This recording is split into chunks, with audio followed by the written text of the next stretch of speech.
Another point that I want to mention with this too is some people come here having a lot of teaching experience or working with children experience, and they have kind of their own ideal how to present information to kids and how to lead a classroom.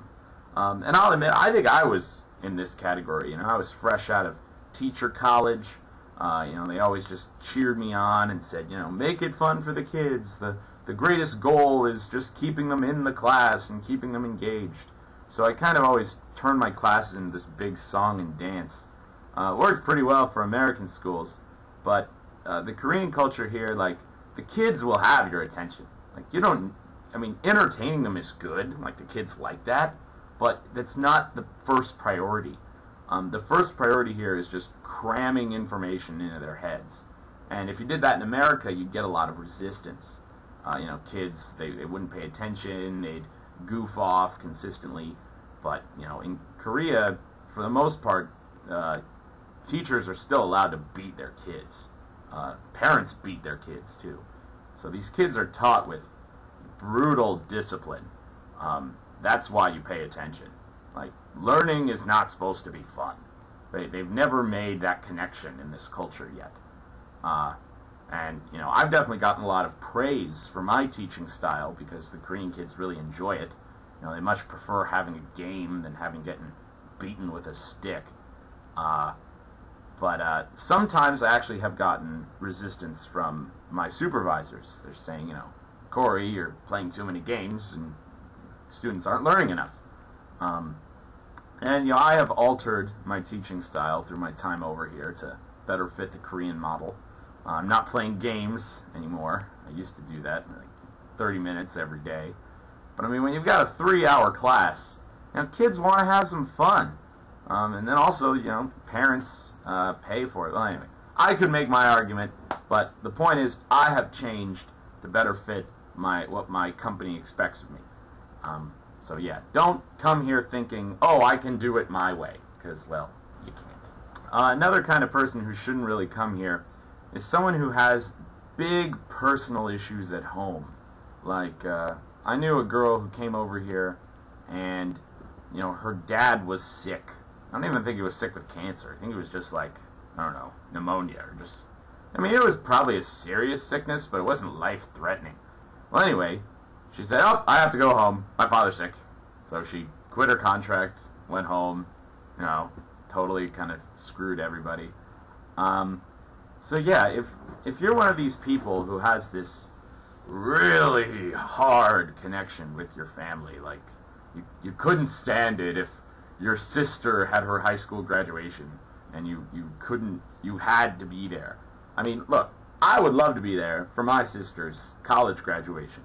Well, actually, I probably will be, but I'm saying if it did happen, I would have still been over here. Like, you're gonna miss out on family stuff. Sometimes your family members might need your help. But you know what? When you're over here, you're having this great experience. You're making a lot of money. It's a sacrifice you'll have to make. I Skype my family a lot. I Skype my friends back home a lot. I can still maintain contact with them, but it's just not personal. I'd like to keep talking with this point. If you have, let's say, a favorite pet back home, like your dog, bring your dog. Like, a lot of people do it over here, actually. I have like 4 friends that have brought their pets with them. It's not impossible. And then if you have, let's say, your best friend who you can't leave home or live without, bring your best friend.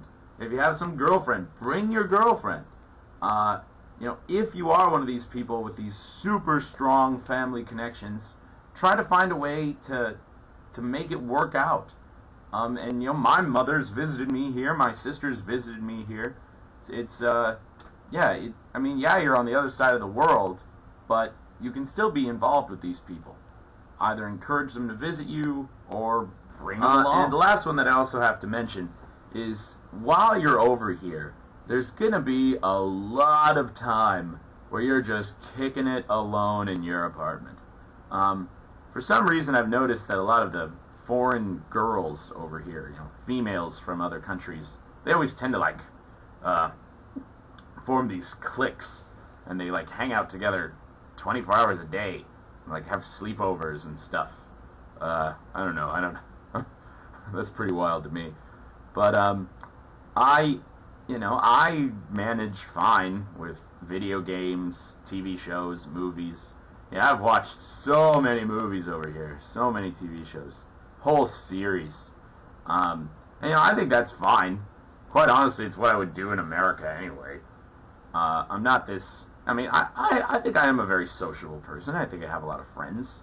But, I definitely put in, 3 hours into computer or TV or movie time every day. And if that's something you are okay with doing, if you play a video game pretty extensively, then yeah, actually coming to Korea would be pretty easy for you, I think. The internet's better over here. You can still connect to every server in America, so that's all fine. But if you are one of these people who are like the super social best friend haver of all people, then I think Korea might be difficult for you. But here's the better choice. Come here with your friends. That happened at my school a while ago. These 8 people all graduated college together, and they were all applied together, and they all got in. And so these 8 best friends all worked at my school, and they worked out really well. Why leave your friends? Bring your friends. So those are my opinions about who not to be if you want to be an English teacher over here. So anyway, peace out.